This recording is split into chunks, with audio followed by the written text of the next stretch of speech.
Oye, hablemos también de un tema que ha sido ahí harto debate durante todo el año pasado y lo va a seguir siendo durante los primeros meses de este año, ¿no? La vuelta al colegio de los niños. Vienen las vacunas, cómo se va a hacer, diseñar este plan.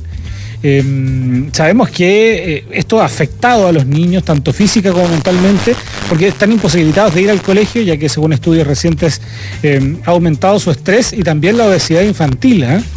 ¿Qué tan necesario es volver? Pero además están todo el problema de la pandemia, que es incluso más importante también, ¿no?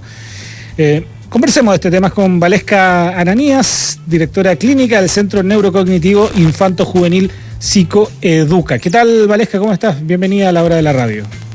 Muchas gracias, Julio. ¿Cómo estás? Muy bien, aquí pendiente de este tema, ¿no? Que seguro va a seguir siendo debate respecto a la vuelta o no vuelta de los niños al colegio. Primero, dentro de la expertise que tienes tú, además, y el escenario que ustedes también han podido analizar y que son parte importante del debate, ¿qué consideras tú que en este contexto deberían ya comenzar o se justifica una vuelta, por ejemplo, en marzo a clases?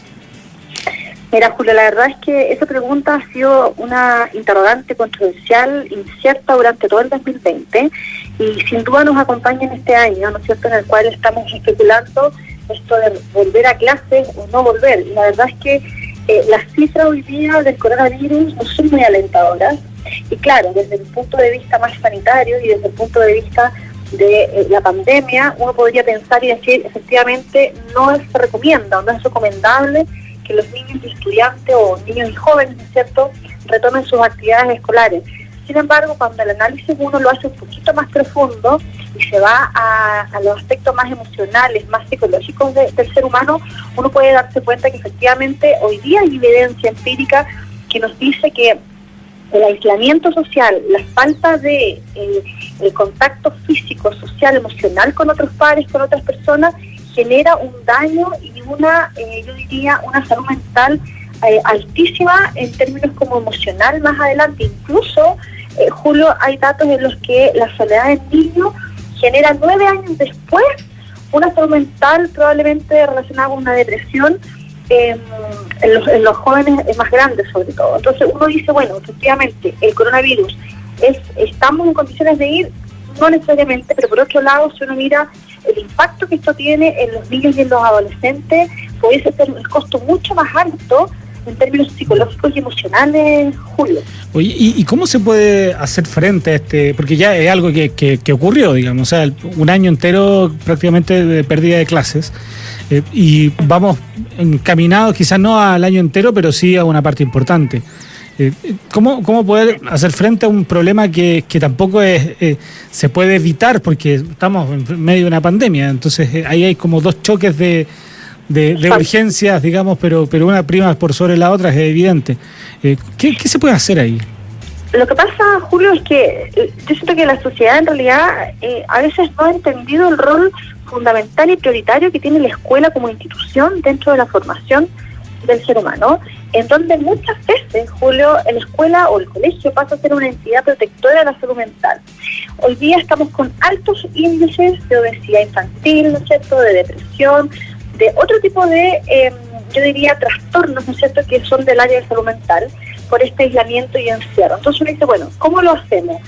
Yo he estado investigando mucho y me he dado cuenta que efectivamente hay una posibilidad, ¿no es cierto?, de que efectivamente los docentes y los educadores puedan ser vacunados, o sea, que estén dentro del grupo prioritario para las vacunas, lo cual supone, ¿no es cierto?, una esperanza, ¿verdad?, para que las instituciones escolares puedan empezar a funcionar. Ahora, evidentemente, y esto es algo que nosotros todos lo hemos conversado, sabemos que no se puede retornar la vida a como lo teníamos en el 2019, ¿no es cierto? Sabemos que eso no va a suceder porque el cambio ha sido muy drástico en todos los aspectos, no solamente en el colegio, sino que la forma de relacionarse, la forma de convivir, la forma de comprar, la forma de mantener los vínculos con las personas cambió radicalmente. Y es muy difícil que, aunque la vacuna ya está empezando, ¿no es cierto?, a llegar a nuestro país, van a pasar muchos años para que la normalidad, ¿no es cierto?, vuelva a ser como la que teníamos antes. Entonces, sin duda hay que transitar en un proceso de adaptación en temas escolares, pero no esa adaptación que en el fondo implique que los niños sigan en sus casas este año, O sea, de verdad te lo planteo como una posibilidad y una opinión muy personal. A mí me parece que hoy día sí se están dando los recursos económicos, ¿no es cierto?, y las voluntades políticas para que los niños puedan retomar la clase, evidentemente desde una perspectiva híbrida, ¿no?, o sistemática, con horarios parcializados, ¿no es cierto?, con menor cantidad de niños por aula, y con todas las medidas, ¿no es cierto?, que las instituciones hoy día están tomando. Pero sí se puede volver, yo siento que es una posibilidad y deberíamos considerarla. Sí, igual es muy difícil. Es un debate difícil, porque efectivamente hay un tema que priorizar, que es la pandemia, por supuesto, pero también hay una consecuencia que es bien importante respecto al efecto que va a tener en los niños. Es el efecto de los niños y adolescentes, que no solo va a tener un efecto ahora en la inmediatez por la obesidad infantil, por ejemplo. Tenemos muchas patologías incluso que tienen que ver con el área de salud mental que van a salir más adelante post pandemia. Claro.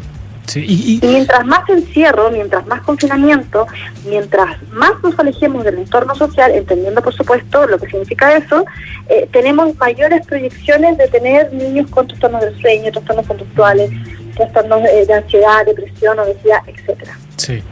Y además hay que sumarle que muchos niños viven, muchas familias viven en casas de muy poco espacio, quizás no con las condiciones, digamos, para sabemos, desde lo que es la pobreza, es difícil, es un escenario muy complicado. ¿Qué recomiendas tú, Valesca, para las mismas familias, ¿no?, para minimizar un poco los efectos que van a tener producto de esta ausencia de la ida a clases producto de la pandemia?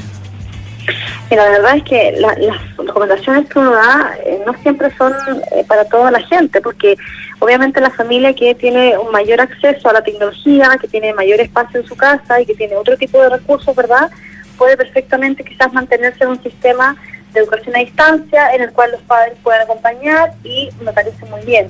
Pero tenemos otra realidad en nuestro país, ¿no es cierto?, que la pandemia ha visibilizado de manera brutal, ¿verdad?, que son los grupos más prioritarios, ¿no?, en términos sociales, económicos, que tienen más vulneración de derechos, y que por lo tanto, ¿no es cierto?, la escuela pasa a ser como esta entidad protectora en donde hay servicios de apoyo que no van a tener si no van a la escuela. Y hablo básicamente de alimentación, de supervisión, de vulneración de derechos, ¿no es cierto?, de salud mental, de abuso, etcétera. Por lo tanto, las recomendaciones que uno dice, bueno, ¿para quién son? ¿Para qué grupo uno puede dar las recomendaciones? Pero en términos generales, uno lo que siempre propone, y ha propuesto durante el año 2020, es que la pandemia... Sí, ahí vamos a tratar de recuperar a Valesca Ananías, directora clínica del Centro Neurocognitivo Infanto-Juvenil de Psicoeduca, hablando de este tema muy importante, que es los efectos que van a tener los niños, principalmente la ausencia de este año escolar, ¿no?, de no ir presencialmente, desde la problemática muchas veces para hacer el teletrabajo, el estudio vía computador, digamos, pero además se generan unos efectos alrededor que son muy importantes y que Valesca nos comentaba. Valesca, te tenemos en línea de nuevo, ¿no? Sí, ahora sí. ¿Me escuchas bien? Sí, ahora sí. Perfecto. Bueno, lo que te comentaba es que efectivamente el año 2020 nosotros desplegamos una serie de recursos y apoyos para la familia, pero básicamente lo que nosotros planteamos es que dentro de la gravedad de la situación tenemos que tratar de sacar ciertas fortalezas y recuperar y visibilizar cuáles son los aportes positivos. Piensa tú, Julio, que en una familia, en una casa, hay diferentes necesidades: niños, adolescentes, profesionales, adultos mayores, etcétera. Tratar de hacer esto lo más equilibrado posible es muy complejo. Por lo tanto, uno tiene que tratar de poner un poco de voluntad, tratar de llevar esta situación de la manera más tranquila posible, porque es muy difícil mantenerse en un confinamiento durante muchos meses. Los roces empiezan a aparecer, las dificultades, las discusiones, y eso es normal, no es que la situación sea así, ¿me entiendes? Es que la situación, estando en un confinamiento, es muy compleja, y eso implica que las personas tienen que autocontrolarse, tienen que mantener la calma, y eso en estos tiempos la verdad es que se hace un desafío permanente. Sí, un desafío permanente que tiene aquí por saber también cómo enfrentar. Es parte de la responsabilidad del Estado también ver cómo minimiza estos efectos, ayudando también a las familias,